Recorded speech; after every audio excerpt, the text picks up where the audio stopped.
lot of people always say that, judge adaptation is only about the stuff you do during the debate round, like when you actually debate, but that's actually not really true. You're also adapting to the judge the second you go into the room and see them. It's also about how you interact with them before you start debating, how you start chit chats, or how you talk to them after they give you the results as well. Exactly. All right, so the most basic, I guess, thing that everyone learns first in judge adaptation, we also wanted to go over it, is the different types of judges. So I'm sure most of you have heard this a lot of times, so we won't spend too much time on it, but there are essentially three types of judges. One, there's the lay judge, the flay judge, and the flow judge. So let's talk a little bit about lay judges. These are essentially your average layman, like a person on the streets for all intents and purposes who have little to no debate experience, little to no judging experience, who struggles with flowing or they don't flow. They can't handle speed or jargon, which means that you'll have to talk to them at what's basically like a normal conversational pace or slower if you're going to use complex reasoning in your arguments. And a lot of the time we'll vote on perception. So perceptual dominance within the round, who, if you were just to listen to the round without actually listening to the words, seems to be winning. That plays a big role. They're easy to sway. So that means you should use good rhetoric. And by rhetoric, we'll go over that in a little bit. But most importantly, you have to sound reasonable to be the most persuasive to them. And what sounding reasonable means is that all your arguments have to be based in some sort of empirical fact. You can't make theoretical arguments that try to stretch the limits of what someone can understand within a debate round. You should always use arguments that you can always point to any real world analogy or real world examples that anchors it in the real world. And also with lay judges, you should always try to get the last word in, which means if you win the coin flip or if you lose it, you should always try to speak second. And even if you can't, you should give your final focus with finality. And what that means is you should always try to build an overarching narrative that you tie up at the end of the round, which directly undermines your opponent's narrative, first of all. And second of all, gives the judge a clear reason to vote on. They're lazy, or you should treat them as lazy, which means that you should give them something really simple to write on their ballot at the end of the day. Okay. Also, actually, can you check the waiting room? Oh, yeah. Got you. Thanks. Oh, wait. Sorry. Yeah, I forgot I'm the host. Yeah. Welcome. I think it's Nemo. Hi, Nemo. Okay. Yeah. So the next type of judge is, I guess, also pretty ubiquitous, the flow judge. And they're usually experienced former debaters, or a lot of the time they're also coaches. Oh, Chris. Hi, Chris. Welcome, Chris. And most of the time you'll see on their ballots saying that they're tech over truth or something along those lines, which basically just means that they prefer the technicality of the flow of the debate round over what sounds most reasonable or over whichever side sounds like they're right. But again, there is a limit to that. Every team uses rhetoric. Every team tries to sound reasonable. So that's always going to be a factor in the debate round, even when the judge is a flow judge. They flow generally pretty well, but you have to look at the specific judge again. And it's pretty much the flow judges are pretty much the only type of judge you should rely on evidence comparisons with.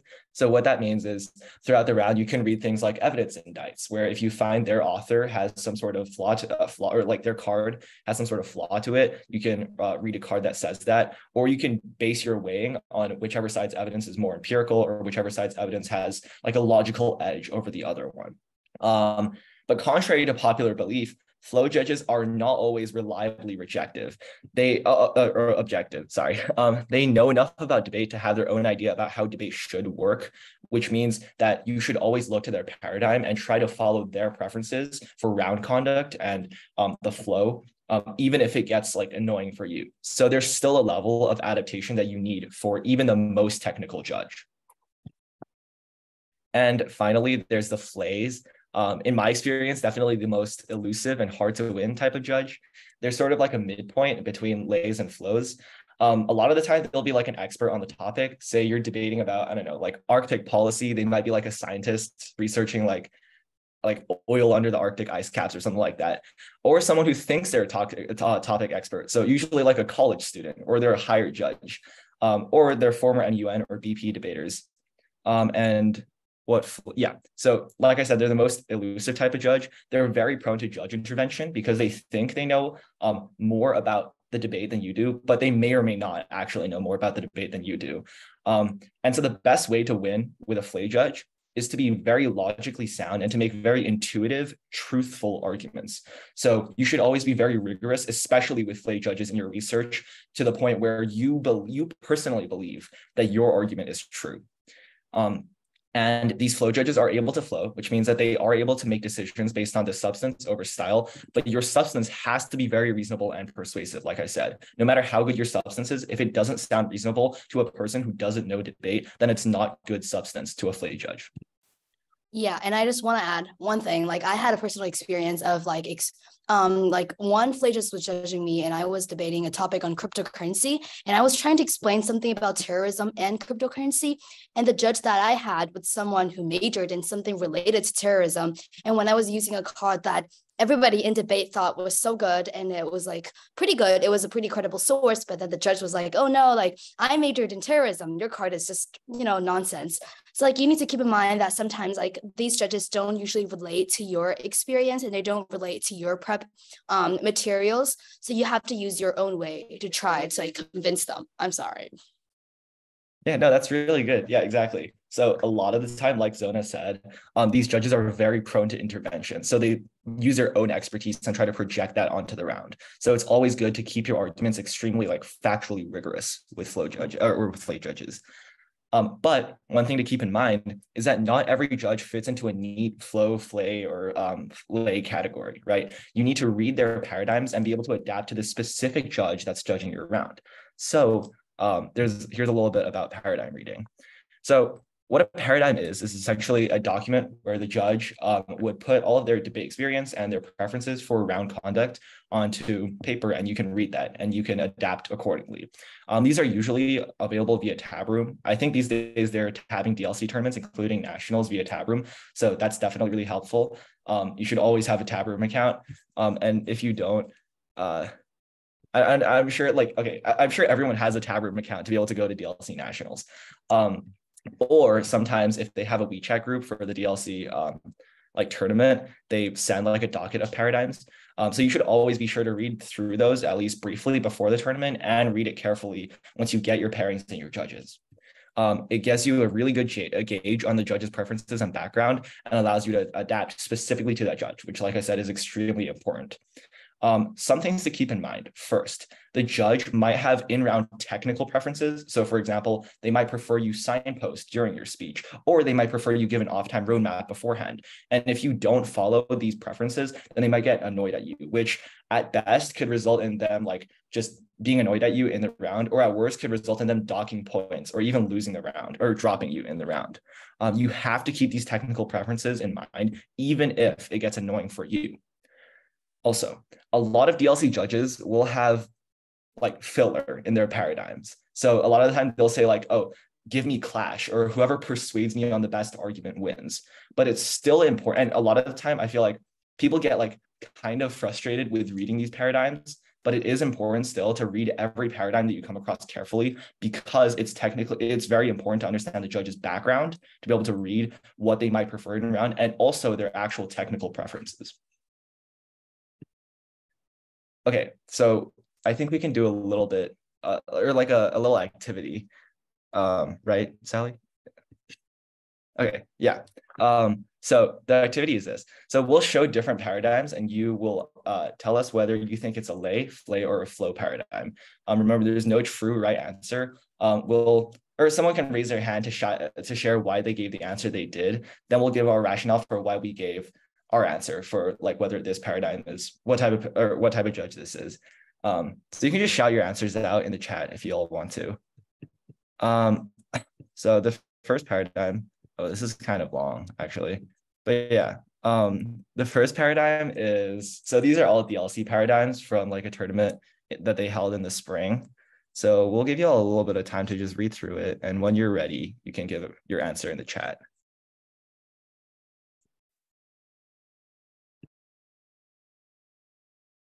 There are some very specific lines that give you an answer to the, like whether they're like flow or lay. For example, usually you can look at the first sentence. It usually introduces you like who they are, like are they a debater, are they a coach, are they a judge, like do they have any experience? and also from yeah, we will talk about that later, but yeah, that was a hint.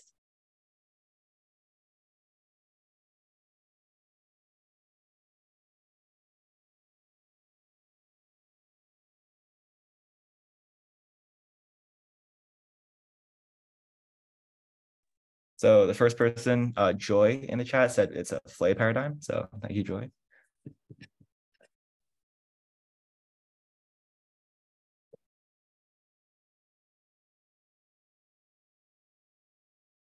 Just keep the answers like coming in.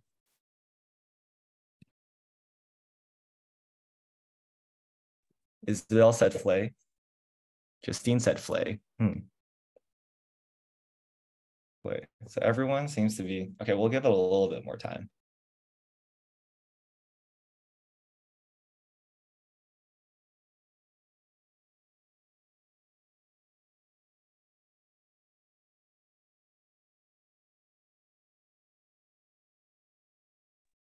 Oh yeah. Thank you, Justine. At the end, in case you can't read that, it says, I think all in all, good luck and have fun at the end. So judge is a fun judge.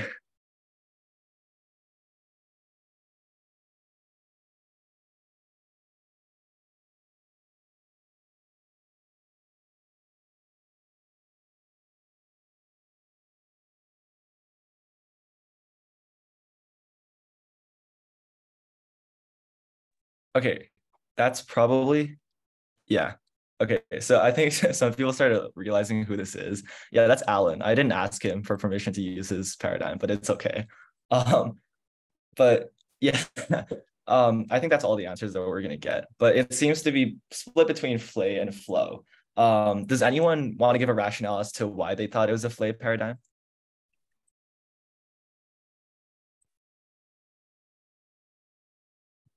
Y'all can like raise your hand on the figurative hand raising on Zoom, or just like shout it out. Oh, Isabel, yeah, go ahead. I actually made sure that he wasn't a lay judge from the start because like he has around 6 years of public forum experience. And then, however, in the third bit, he said that like if someone drops something in summer or final focus, then he will pretend that it does not exist from that point on. But let me just say that personally, I don't really agree with that because maybe if you mention it again in final focus, I believe that's still takeable. And finally, like he also talked about theory, the second bit. He said that as long as they don't go against important fundamental values, again, I don't think that's really what I agree with because like fundamental values can actually be changed in debate. That's actually why we do debate. So that's why I chose like flay. Yeah, that's a really, really awesome answer. Yeah, I really like what you said about theory and K. And you also remind me, thank you. For those who don't know, theory and K is just like basically meta debate. Just people like you run a theory or K argument to debate about how debate should be, essentially. At the most basic level. Yeah. So yeah, really, really good answer, Isabel. So it's really good that you pointed out that it's definitely not a flay judge. Because they have 6 rounds of public forum experience and also 2.5 years of British parliamentary experience. So that probably means that they're pretty good with both rhetoric and substance. So I think the answer that I would give, and I think most people, or like, I think, yeah, all of my fellow instructors would agree with me on this, is that they're a flow judge. And it's mostly because most of us know him. It's Alan. Again, I didn't ask him to use this paradigm, but it's okay. But yeah, so I guess the rationale would be, well, one, they know what theory and K is, so they must be pretty advanced in debate jargon. They put speed preferences at the top, which means that they, again, have experience with what different people might prefer with speed. And in terms of like summary and final focus, the thing about dropping something in summary, I think like I definitely agree with you that if a team brings it like back up in like final focus, then it should be counted in the RFD. But also it's a pretty like I guess techie thing to do to not like hark over teams for dropping something and allowing them to collapse, which I think is something else that points to Alan being leaning on the flow side. But yeah, really good answer, Isabel. Okay. This next paradigm is again, a DLC paradigm. So so slightly shorter. So we'll give you all some more time. Or actually, Sally, Justine, Zona, do y'all think we have time for this? Or Yeah, we have time. okay. Yeah, so same activity, just shout your answers out in the chat, and then we'll ask for your rationale.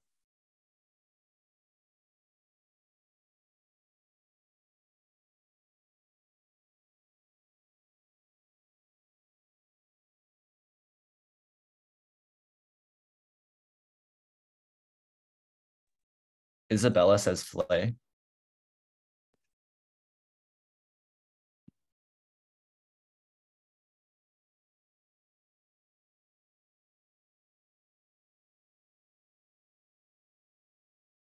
Very well put, Justine.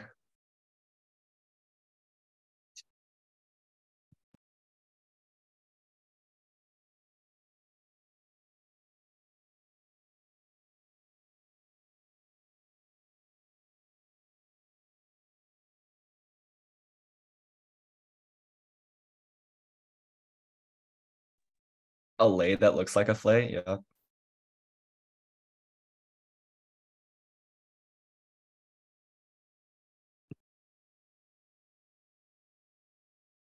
Nika says flay. Definitely lay. Wow. Strongly worded answer.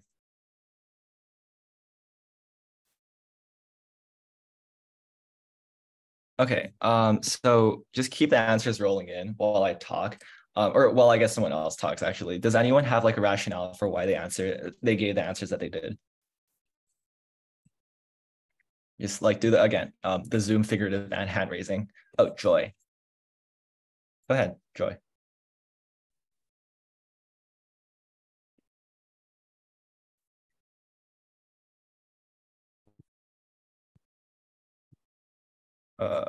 Sorry.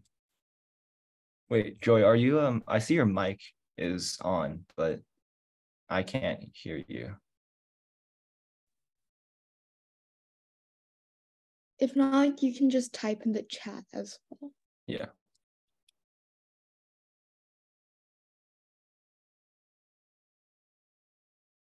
Or by the way, everyone feel free to type their answers in the chat.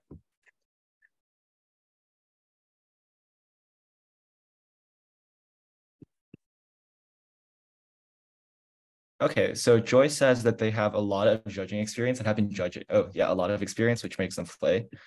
And that's definitely true. They've been judging since 2016, which is longer than I have been in middle school and high school combined.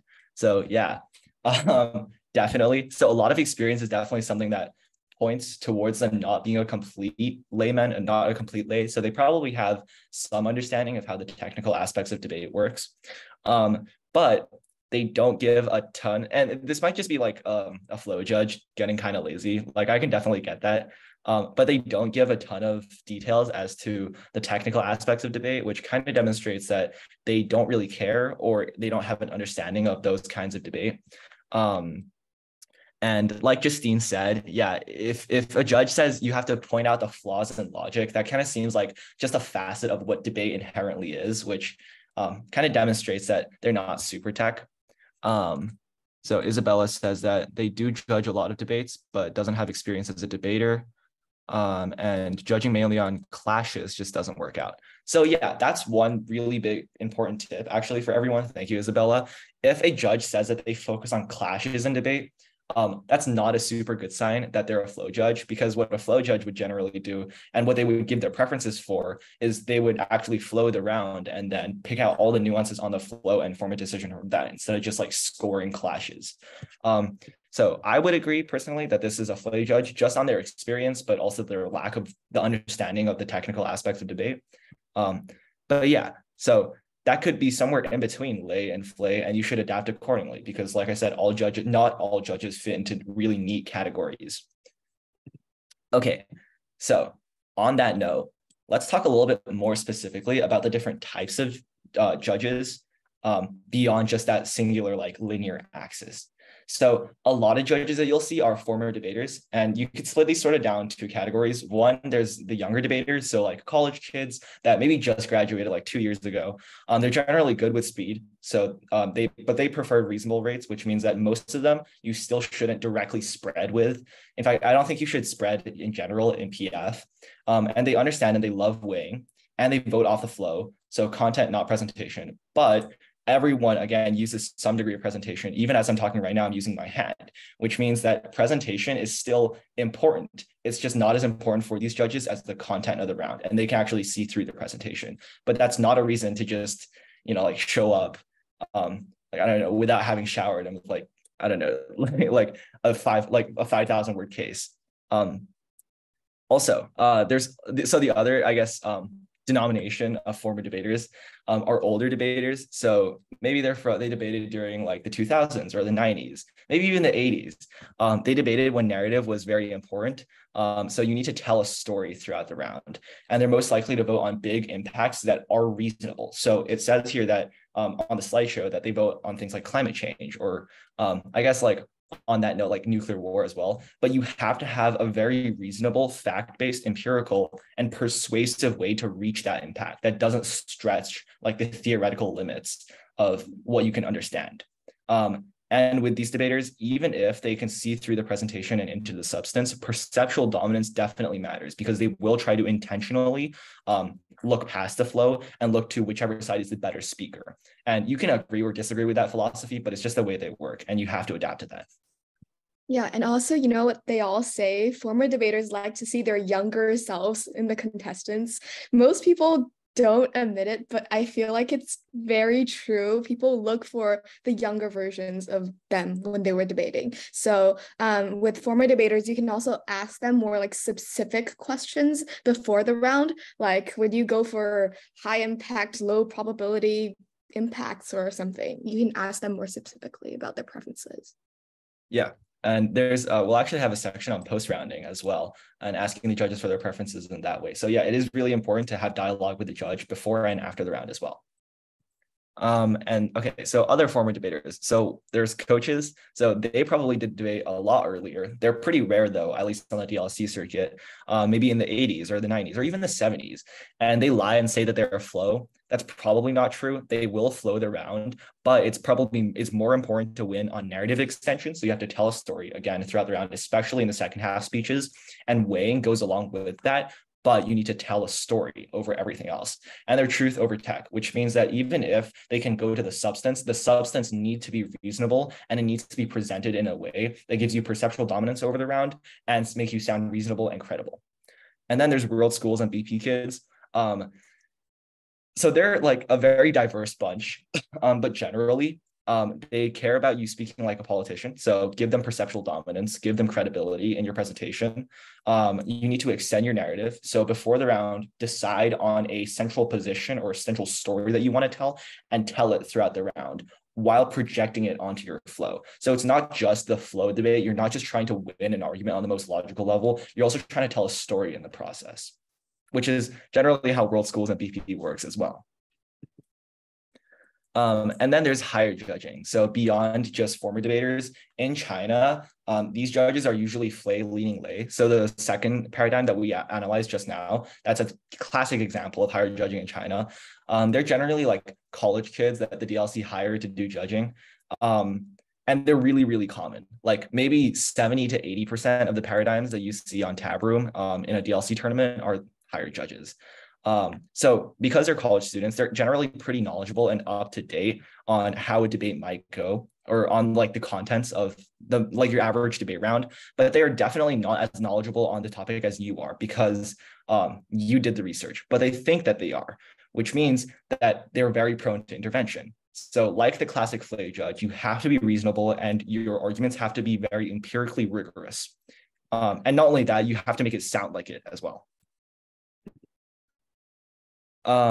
So on top of that, you need to establish narrative dominance. So these judges, generally, they think that they can vote off of the flow, but they're not super good at flowing, which is no fault of their own. They never did debate in the past, but it means that you have to give them something very simple on the flow to write on their RFD or write on their ballot, which means they have to give them a signature idea, a signature narrative to vote for, something that you can sum up in a sentence that you can say, the thesis of our case is blah, blah, blah, and they can write that on their ballot and have it be a legit ballot. They're also trained by the DLC to vote off of dropped arguments, and you'll see this a lot on a lot of their ballots, which means that you have to be very careful of your own dropped arguments, because even if your opponents don't point it out and it's strategic, the judges will point it out and count you off and like vote you down for it. And if your opponents drop arguments, even if it's not strategically apt to try to pick that up for yourself, you should still point it out, because it's a pretty cheap and easy way to win these judges. Okay, and then there's parent judges. So they're also pretty common generally. A lot of the time they struggle with super fast English speaking, but speed preferences apply to all judges. You should always follow the judge's speed preferences for a lot of different reasons. And most importantly, so you can win the round. But with parent judges, they're generally not super good with super fast speaking. So adapt your back half speeches and your rebuttal to that. And also, if you can, try to have like a flex case where you can go fast or go slow with two different versions of your case for different judges. And with these parent judges, the key is to explain everything redundantly and comprehensively, but don't patronize them in the process. What that means is that an argument that might seem simple to you, a prepped out, debater who's in the middle of a debate round, what might seem simple to you is definitely not simple to them. You should always try to explain it in the most intuitive way possible. And be civil to your opponents, but orate with style. So that means in things like Crossfire, or when you're attacking their arguments, be very reasonable and credible. But on your own arguments, give those arguments with passion and with style. Okay, some specific stuff about DLC Nats. The judging pool is pretty typical for a DLC tournament. I'm sure a lot of you have seen that before. So there's going to be a lot of higher judges and former debaters who debated pre-COVID. So all of those tips that we just gave to those kinds of judges definitely apply. And so what that means is that there are a lot of college students who may not have done as much research on the topic as you have, but they think they have. So the key thing to keep in mind is that, remember what we talked about when we were talking about flow judges? Your arguments should be rigorous, extremely rigorous, and you can't poke holes through them. Don't let the judges poke holes through your argument, because they will try to do that. They will try to intervene in the rounds. So what that means is pre-round, your cases and your blocks should be tailored. So like I said, the best way to do this is to have a flex case. Have two different cases of different speeds and a different level and redundancy of explaining different concepts. And these two cases you can read with different kinds of judges. So for example, like the more slower case, you can read with a parent judge, and the faster case you can read with someone like Alan, which is the first paradigm that we analyzed. Your cases should also have a lot of rhetoric in it, and we'll talk a little bit about that in the drill. Appeal to truth over tech, so empiricism and reasonability over pure technical logic, and adaptable to different word counts, like I said. Also, you should prepare a signature idea, a signature narrative before the round that you and your partner both know you want to go for each side. And you should pre-write a lot of your summary and your final focus extensions based on that narrative. So in the round, you can very coherently and with style give the judge a clear story to vote off of. Each of your speeches should be very connected around a singular idea that the judge can easily understand. And in round, you have to be courteous, and more on this in the next slide. So that's this slide, sorry. So the judges will have, I guess, their own preferences on in-round etiquette. You should follow that even when it gets annoying for yourself, and you can tell what those are based on the paradigm. You should be pleasant to everybody. So you should greet everyone in the round. You should thank them for the round after it's done. You can be aggressive in your speeches, but you have to be reasonable, and you have to orate with style and credibility. But you should always be civil and cross. So that means if your opponent is being sort of an a-hole, don't be an a-hole yourself. You should always be the one to end the argument. And that's also really good for you. Like if your opponent is being an a-hole, turn it to your own advantage. And the goal at the end of the day is to come off as credible with a narrative. And then also a lot of the time, the judges will have like facial reactions to your speeches. Don't let that bother you at all. Even if they're nodding, it doesn't mean they agree with you. Even if they give you like a weird face, it doesn't mean they think you're losing. Okay, some tips on panel debating. So if you make it to out rounds, a lot of the time you'll have like panels. So of 3 judges, 5 judges, even in the finals.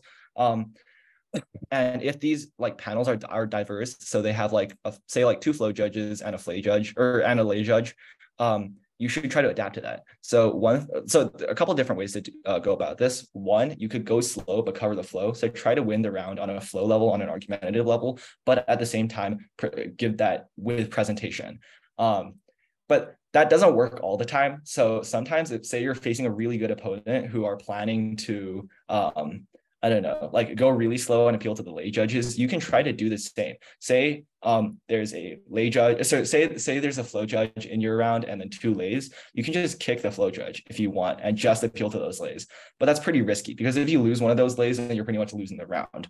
So the best way at the end of the day is just to be comfortable and debate in your own style and debate in the way that makes you feel like you're getting your argument across the most effectively. And that's going to be different for everyone, and that's okay. You should find your own style, and that comes with experience in debate. One more thing. So another thing to talk about is flow projection. What flow projection is this idea that your flow does not equal the judge's flow. What you think that you said and what you think is still left in the round as substance does not equal what the judge thinks. So you're always keeping in mind that you're debating for the judge, who is also actively listening to the other side. The other side will never convince you, but the other side can convince the judge, and the judge is actively listening to them, which means that you have to have a narrative that you're adamant about, but also keeping in mind that you're not just convincing the judge that your narrative is right, you're convincing them that your narrative is the better narrative than the other side's, and in fact, directly undermines their narrative, which means they won't put on the RFD that you won, they will put on their RFD that you won over the other team. And that's a principle to keep in mind. So what that means is a couple things.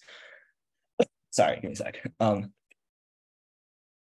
Your narrative should aim to undermine your opponent's narrative. So throughout the round, compare evidence, weigh, and do framework debating to kick your opponents out of the flow. You should always explain your link redundantly. So even if you understand your argument, the judge might not, and you should always make sure that they do. And like I said earlier, this is the most important thing. Build a narrative. Build a narrative around credibility and around simplicity that the judge can easily vote off of, and see the bigger picture, see how your narrative is doing in the round and adjust accordingly. Okay, this is an extremely underrated part of debate and an extremely underrated skill. But you have to post round, which means after every round, no matter if you've won or you've lost, if you have questions for the judge, you should always ask them, because that helps you learn, and it's what helps you get better in debate. It's how every good debater ever has gotten better. So you should always be comfortable challenging the judge without arguing their decision, right? So again, never argue with the judge about their decision, but be comfortable challenging it in ways that might help you learn. So for example, you shouldn't be afraid to ask them, why do we lose, if they didn't explain that properly? Or what did you think about X argument? Or if they said that you lost a certain argument, you can ask them how exactly you lost that argument. Was it your opponent's responses, or did you just not explain it enough? You should always ask these kinds of questions, but ask in a way that's civil and respectful of the judge's decision. So a couple reasons why this is important. One, it makes up for your lack of big picture perspective on the round. You are a debater in the round. The judge can see the round as a whole because their job is to listen to both sides. So asking them about their perspective gives you that perspective, which allows you to improve on your own performance. And it also makes you help strategic changes for future rounds in that tournament. Say one argument that you made didn't work. If the judge tells you that after you post round them, then you can change the argument. Okay, some tips on Crossfire. For general narrative purposes. And I'm sure you've heard this all before, so I'll be very brief. You should always ask concise, pointed questions. Don't try to get your opponents to make concessions that you know they won't make. Don't try to get them to agree with you, because they won't, and it just gives them a chance to explain their argument further. So don't ask questions like, oh, after X response, why does your argument still stand? You're never going to get a good answer out of that. Have grace. So if they tell you something that you just can't respond to, you can say that, okay, well, we'll respond to that in our next speech. You can take an argument. You should always be willing to give your opponents a chance to speak and a chance to ask a question if you don't have anything to say. And be assertive, but not aggressive. Don't try to take away your opponent's rhetorical space in the round, but don't let them take yours either. So what that means is you should always be willing to tell them that you're talking, but never try to cut them off when they're talking, unless they're doing something ridiculous, like they're talking for 2 minutes straight. Then you can just be courteous and be like, sorry, we've talked about this for 2 minutes. Can I have a question? Or something like that. And every question in your Crossfire should have a strategic objective, and that could be many different things. It also doesn't have to be strictly strategic. It could have a rhetorical purpose of sort of casting doubt on their arguments to set up your next speech. Obviously, you should know your own case. You should let them have another question if you don't have one. And all of this is key to perceptual dominance, which is one of the most important parts of adapting to lays and flays, and sometimes flow judges as well. But most importantly, in terms of just the round in general, you should always be comfortable debating. No matter what kind of judge it is, you shouldn't change the essence of your style and your argument and your narrative to be able to adapt to that judge. At the end of the day, it's your argument. You just have to tailor that in a specific way. Don't change the essence of your debate, because it's not going to work out for you anyway. Like if you debate it in a certain way for 2 years, changing that suddenly for a judge isn't going to help you. Okay, so I think we have a little bit of time for a drill, or I don't know if we do, Sally. We have like 13 minutes. Okay, okay, we don't need to do a drill. We can just be, okay, we can just use this as a section about rhetoric. So we've been talking a lot about rhetoric throughout this lecture. But what exactly is rhetoric, right? Rhetoric is essentially just stuff, filler is a bad way to put it, but like stuff that you put in your speeches to make it sound prettier. That's the most basic, at the most basic level. And rhetoric is extremely important because, well, one, it allows you to present your speeches in such a way that appeals to every kind of judge, not just flows, or not just lays and flays. And so here are some examples. So I guess we can treat this part as like some examples of how to do good rhetoric. So this is the topic from last year. So resolved, the United Nations should ban the use of lethal autonomous weapons. And this is a case that my friend Ivy wrote, that she and Sally won the 2 different nationals with on the neg. So the negation is, so it's a sole contention case, and it essentially argues, and you can read this while I talk, it essentially argues that if the United Nations bans the use of lethal autonomous weapons, the US will not be happy with them for it, because the US relies on lethal autonomous weapons to create like a global sphere of power projection. And so if they ban these weapons, the US will withdraw their funding from the UN, which is really bad because UN funding allows them to do peacekeeping that prevents 2/3 of the conflicts in the world and give humanitarian aid that saves 59 million refugees.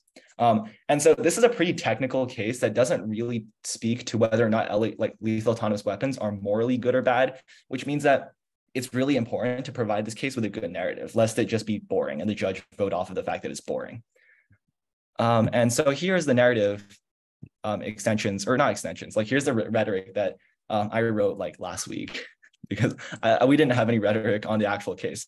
But so at the top of the case for rhetoric for a lay judge, you could say something like this. I don't know if you can see my cursor. Should I read it? I'll read it. The United Nations is the most important diplomatic and humanitarian institution in the world. It cannot afford to make hasty decisions that will anger its key beneficiaries and jeopardize preciously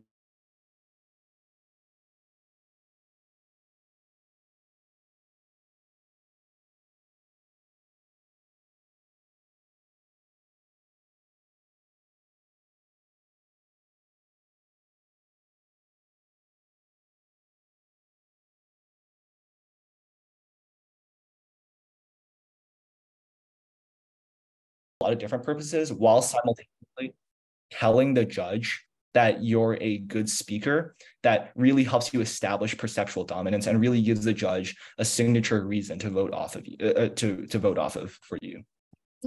Something also that's very important is if you write something like what HT just showed, don't like make it seem like you're actually reading it, stress certain words or make it seem like you came up with it, or just stress words and make it like pretty, make it like a speech by a politician. Just don't make it like dry, or else it's boring and they won't know that it's an actual extension. Exactly. Yeah. So sound like a politician. If there's nothing else you remember from the lecture, sound like a politician. Yeah. So okay, well, I mean, that's all the stuff in the lecture. I hope that helped. Yeah. Thank y'all. Yeah, we can take a break and we can come back at 11:15 for practice rounds. So y'all can all go take a break, take a sip of water, grab paper, pens, whatever you need for the practice rounds, and we'll set up the breakout rooms and you can join after you come back. All the information for the practice rounds is in the WeChat group, so you can take a look at the pairings there. All right, you guys can stay in the call. We'll leave the call open. You can just turn off your mics and cameras, but thank you so much, HT and Sally. That was super helpful. I'm learning from you guys too. Okay. Okay, and wait, Justine, are you the host or is HT? No, I'll give. No, I don't it's know how to breakout rooms. okay. I'll Wait. reclaim my hostness and then we got it. Wait, do I have to do anything? Wait, actually, I might have to leave early. I can try and teach you right now. Okay. If you like look down on the bar. Okay, wait, stop sharing your screen for a bit. Maybe that'll be good. Yeah. And you like go down to the bar there. It says breakout rooms. I already made 4, I think. Oh, I have to. I'll make another one. Okay, and then you just click open and then everyone goes everywhere.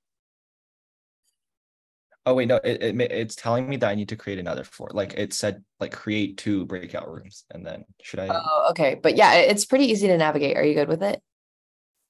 Oh, I'll assign manually, and then create 4 breakout rooms, assign manually, create. Right? Okay, sounds good. Yeah, or you can just have them pick which room to go into. That works too. Oh, perfect. All right, thank you, Justine. Yeah. Actually, just make them pick because we also have like judges.